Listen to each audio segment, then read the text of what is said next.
લગ્નની સિઝન હોય, બહુ બધો તીખો તમતમતો મસાલેદાર ખોરાક ઝાપટી લીધો હોય કે પછી લારી પર ઊભા રહીને તીખી પાણીપુરી ખાધી હોય અને પછી અચાનક જ પેટમાં ભયંકર બળતરા ઉપડે. આવું તો આપણા બધા સાથે ક્યારેક ને ક્યારેક થયું જ હશે, ખરું ને? પણ ક્યારે વિચાર્યું છે કે આ બળતરા પાછળ એક્ઝેક્ટલી કયું વિજ્ઞાન છપાયેલું છે? આપણે આવું શા માટે અનુભવીએ છીએ? વેલ, આજે આપણે આ જ રોજિંદી પણ ખૂબ જ રસપ્રદ ઘટના પાછળનું સાયન્સ ડીકોડ કરવાના છીએ. તો બધા વિદ્યાર્થી મિત્રોનું જ્ઞાનવૃક્ષ ચેનલ પર ખૂબ ખૂબ સ્વાગત છે. એક વિજ્ઞાન શિક્ષક તરીકે આજે હું તમારા માટે એક જબરજસ્ત માસ્ટર ક્લાસ લઈને આવ્યો છું. આજનો આપણો ટોપિક છે પીએચ માપક્રમ અને રોજિંદા જીવનમાં તેનું મહત્વ. જો વિજ્ઞાનની બોર્ડ પરીક્ષામાં પૂરેપૂરા માર્ક્સ સ્કોર કરવા માટે આ એક સેશન તમારું સૌથી મોટું હથિયાર સાબિત થવાનું છે, એટલે પૂરા ઉત્સાહ સાથે એકદમ એલર્ટ થઈ જાઓ. આજના સેશનમાં આપણે મુખ્ય 5 બાબતો કવર કરીશું. પહેલું, પીએચ માપક્રમ એટલે શું? બીજું, પાચનમાં પીએચનું મહત્વ. ત્રીજું, દાંતનો સડો અને પીએચ. ચોથું, જમીનની ફળદ્રુપતા અને પીએચ. અને છેલ્લે, સૌથી ઇમ્પોર્ટન્ટ, બોર્ડ પરીક્ષા માટેનું ક્વિક રિવિઝન. અને હા, યાદ રાખજો, આજની આ ચર્ચા બોર્ડની પરીક્ષામાં ગેરંટી સાથે 2 કે 3 માર્ક્સ રોકડા અપાવવાની છે.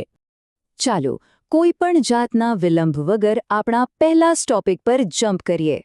પીએચ માપક્રમ એટલે શું? બોર્ડની પરીક્ષા માટે આ સીધો જ 3 માર્ક્સનો મોસ્ટ આઈએમપી પ્રશ્ન છે હો, એટલે પૂરેપૂરું ધ્યાન અહીં જવું જોઈએ. તો સાદી ભાષામાં સમજીએ.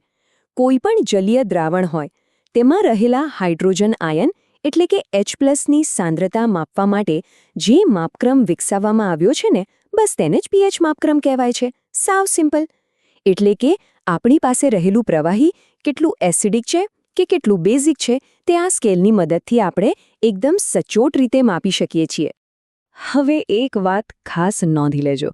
1 માર્કના ઓબ્જેક્ટિવ પ્રશ્નો માટે આ બહુ જ કામની વસ્તુ છે. આ પીએચ શબ્દમાં જે પી છે ને, એ જર્મન શબ્દ પોટેન્સ પરથી આવેલો છે, જેનું મીનિંગ થાય છે શક્તિ અથવા કહો કે પાવર. એટલે ઇન શોર્ટ, હાઇડ્રોજન આયનની શક્તિ દર્શાવતો માપક્રમ એટલે પીએચ. છે ને એકદમ ઇઝી? હવે આખો પીએચ સ્કેલ 0 થી લઈને 14 સુધીના મૂલ્યો ધરાવે છે. એમાં બરાબર સેન્ટરમાં એટલે કે વચ્ચે આવતો અંક છે 7. હવે જે દ્રાવણની પીએચ એક્ઝેક્ટલી 7 હોય ને, તે સંપૂર્ણપણે તટસ્થ ગણાય. બેસ્ટ એક્ઝામ્પલ લઈએ તો આપણું શુદ્ધ પીવાનું પાણી. એ એસિડ પણ નથી અને બેઝ પણ નથી. આ સ્કેલની ડાબી અને જમણી બાજુ શું છે એ બરાબર સમજી લઈએ. 7 થી ઓછી પીએચ એટલે કે 0 થી લઈને 6.9 સુધીના મૂલ્યો એસિડિક દ્રાવણ દર્શાવે છે. અહીં એક નિયમ ખાસ યાદ રાખવાનો: મૂલ્ય જેટલું નાનું, એસિડ એટલો જ પ્રબળ. જ્યારે 7 થી વધારે મૂલ્ય હોય એટલે કે 7.1 થી લઈને 14 સુધી, તો એ બેઝિક દ્રાવણ કહેવાય. અહીંયા મૂલ્ય જેમ વધે તેમ બેઝની પ્રબળતા વધતી જાય. ટૂંકમાં 0 એટલે સૌથી જલદ ડેન્જરસ એસિડ અને 14 એટલે સૌથી સ્ટ્રોંગ બેઝ. આ કોન્સેપ્ટ મગજમાં બરાબર ફિટ કરી લેજો. ઓકે, તો હવે થોડા રિયલ લાઈફ રોજિંદા જીવનના ઉદાહરણો તરફ આગળ વધીએ. આપણો બીજો ટોપિક છે પાચનમાં પીએચનું મહત્વ. બોર્ડ માટે આ પણ 2 માર્ક્સનો મોસ્ટ આઈએમપી પ્રશ્ન છે. અને સૌથી મોટી વાત, આપણા પોતાના જ શરીરના વિજ્ઞાન સાથે જોડાયેલી વાત છે. જુઓ, કુદરતે આપણા શરીરમાં એકદમ ગજબની વ્યવસ્થા ગોઠવી છે. આપણું જઠર ખોરાક પચાવવા માટે મંદ હાઇડ્રોક્લોરિક એસિડ, જેને આપણે HCl કહીએ છીએ, તે ઉત્પન્ન કરે છે. નોર્મલી જઠરની પીએચ 1.5 થી 2.0ની આસપાસ હોય છે. આ એસિડનું કામ એટલું પરફેક્ટ હોય છે કે તે જઠરને જરાય નુકસાન પહોંચાડ્યા વગર આપણા ખાધેલા ખોરાકનું ફટાફટ પાચન કરી નાખે છે. તો પછી શરૂઆતમાં આપણે વાત કરી એ બળતરા કેમ થાય છે? થાય છે એવું કે જ્યારે આપણે અતિશય મસાલેદાર કે ભારે ખોરાક ખાઈ લઈએ છીએ, ત્યારે અપચો થઈ જાય છે. હવે આ અપચાને સોલ્વ કરવા આપણું જઠર એક્સ્ટ્રા મહેનત કરે છે અને ખૂબ જ વધુ માત્રામાં એસિડ ઉત્પન્ન કરવા લાગે છે. અને બસ આ વધારાનો એસિડ જ જઠરમાં દર્દ અને પેલી ભયંકર બળતરા પેદા કરે છે, જેને જ આપણે આપણી ભાષામાં એસિડિટી કહીએ છીએ. તો ભાઈ, આ એસિડિટીનો ઇલાજ શું? અહીંયા એન્ટ્રી થાય છે આપણા રસાયણ વિજ્ઞાનની. આ વધારાના એસિડને શાંત કરવા એટલે કે તટસ્થ કરવા માટે બેઝિક પદાર્થો વાપરવામાં આવે છે, જેને વિજ્ઞાનની ભાષામાં એન્ટાસિડ કહે છે.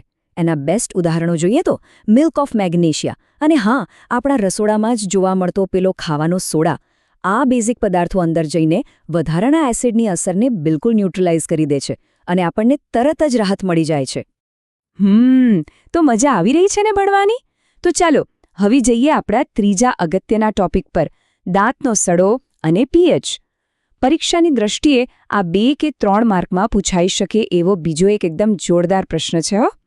આપણા દાંતનું આખું સ્વાસ્થ્ય આજ સાયન્સ પર ટકેલું છે. હવે સૌથી પહેલાં તો એક બહુ જ મોટું અને અગત્યનું નામ તમારે અત્યારે જ યાદ રાખી લેવાનું છે. નામ છે કેલ્શિયમ હાઇડ્રોક્સી એપેટાઇટ. ફરી બોલું છું, કેલ્શિયમ હાઇડ્રોક્સી એપેટાઇટ. આપણા દાંતની બહારનું જે સફેદ મજબૂત આવરણ હોય છે ને, એ આ જ અત્યંત કઠિન પદાર્થનું બનેલું હોય છે, જે પાણીમાં બિલકુલ ઓગળતું નથી. તમને જાણીને નવાઈ લાગશે, પણ આ આપણા આખા શરીરનો સૌથી સખત પદાર્થ છે. તો હવે પ્રશ્ન એ થાય કે શરીરના સૌથી મજબૂત કવચને નુકસાન ક્યારે પહોંચે છે? જો નોર્મલી આપણા મોંની પીએચ 5.5ની આસપાસ રહેતી હોય છે, પણ જ્યારે આપણે કંઈક ગળ્યું ખાઈએ, ચોકલેટ ખાઈએ અને મોં બરાબર સાફ ન કરીએ, ત્યારે દાંત વચ્ચે ભરાઈ રહેલા ખોરાકના કણોનું બેક્ટેરિયા દ્વારા વિઘટન થવાનું ચાલુ થાય છે અને એમાંથી ઉત્પન્ન થાય છે એસિડ. જો એસિડને લીધે આપણા મોંની પીએચ 5.5 કરતાં નીચે જતી રહે ને, તો પૂરું એ મજબૂત પડ ધીમે ધીમે ખવાવા લાગે છે અને બસ દાંતમાં સડો શરૂ થઈ જાય છે. પણ ગભરાવાની જરૂર નથી. આ સડો અટકાવવાનો સૌથી સહેલો રસ્તો પણ આપણી પાસે જ છે. જમ્યા પછી મોં બરાબર સાફ કરવું અને 2 ટાઈમ નિયમિત બ્રશ કરવું. તમે નોટિસ કર્યું હશે, આપણી જે ટૂથપેસ્ટ હોય છે ને, એ સામાન્ય રીતે સ્વભાવે બેઝિક હોય છે. એટલે જેવું તમે બ્રશ કરો, એ મોંમાં ઉત્પન્ન થયેલા પેલા વધારાના એસિડને તરત જ તટસ્થ કરી નાખે છે અને આપણા દાંતને સડતા બચાવી લે છે. કેટલું સિમ્પલ અને પાવરફુલ સાયન્સ છે નહીં? ચાલો હવે થોડા ખેતર તરફ જઈએ અને આપણા અન્નદાતા એટલે કે ખેડૂતોની વાત કરીએ. આપણો ચોથો ટોપિક છે જમીનની ફળદ્રુપતા અને પીએચ. આ પણ 2 માર્કનો બહુ જ ઇમ્પોર્ટન્ટ કન્સેપ્ટ છે, જે સારી અને સફળ ખેતી માટે અત્યંત જરૂરી છે. જુઓ, કોઈ પણ વનસ્પતિ હોય કે ખેતરનો પાક, એનો તંદુરસ્ત વિકાસ ત્યારે જ પોસિબલ છે જ્યારે જમીનની પીએચ એક ચોક્કસ મર્યાદામાં હોય. અને આ આદર્શ મર્યાદા કઈ છે ખબર છે?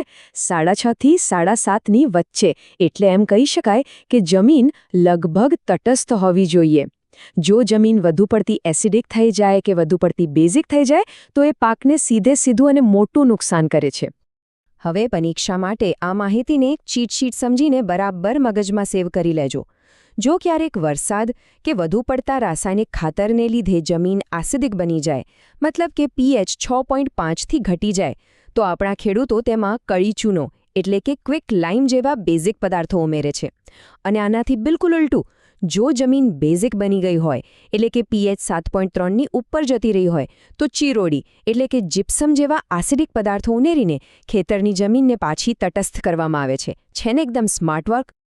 ઓલ રાઇટ વિદ્યાર્થી મિત્રો, હવે આપણે આજના માસ્ટર ક્લાસની સૌથી પાવરફુલ ક્ષણ પર આવી ગયા છીએ.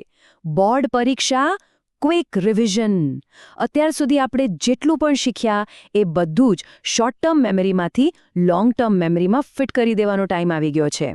તો ચાલો પૂરી એનર્જી સાથે ફટાફટ રીકેપ કરી લઈએ. ફટાફટ સવાલો પૂછીશ, મનમાં ને મનમાં જવાબ વિચારતા જજો. શુદ્ધ પાણીની પીએચ કેટલી હોય? બિલકુલ સાચું, 7. પીએચમાં પીનો અર્થ શું થાય? પોટેન્સ એટલે કે શક્તિ અથવા પાવર. ત્રીજો સવાલ, દાંતનો સડો ક્યારે શરૂ થાય? જ્યારે મોંની પીએચ 5.5થી નીચે જાય ત્યારે. ચોથું, દાંતનું મજબૂત ઇનેમલ શેનું બનેલું છે?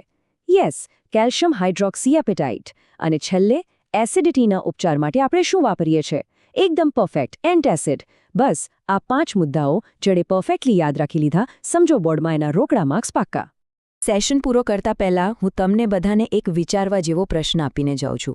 વિચારો કે જો સામાન્ય વરસાદ જમીનની પીએચ ઘટાડતો હોય, તો જ્યારે ભયંકર એસિડ વરસાદ થાય ત્યારે આપણા ખેતરમાં ઉભેલા મહત્વના પાકોનું શું હાલત થતી હશે? અને જો તમે એક વૈજ્ઞાનિક હો, તો આ સમસ્યાને કેવી રીતે હલ કરો? તમારો જવાબ અને જો કોઈ પણ નાનો મોટો ડાઉટ હોય તો નીચે કમેન્ટ સેક્શનમાં ચોક્કસથી લખજો. જો આજના આ એક્સપ્લેનર સેશનથી કંઈક નવું અને પાવરફુલ શીખવા મળ્યું હોય તો વિડીયો લાઇક કરો, ક્લાસના મિત્રો સાથે શેર કરો અને હા, જ્ઞાન વૃક્ષ ચેનલને અત્યારે જ સબસ્ક્રાઇબ કરી લો. બોર્ડની પરીક્ષા માટે સૌને મારા તરફથી ઓલ ધ બેસ્ટ. આવી જ રીતે ધમાકેદાર તૈયારી કરતા રહીએ અને વિજ્ઞાનને પૂરા ઉત્સાહથી સમજતા રહીએ.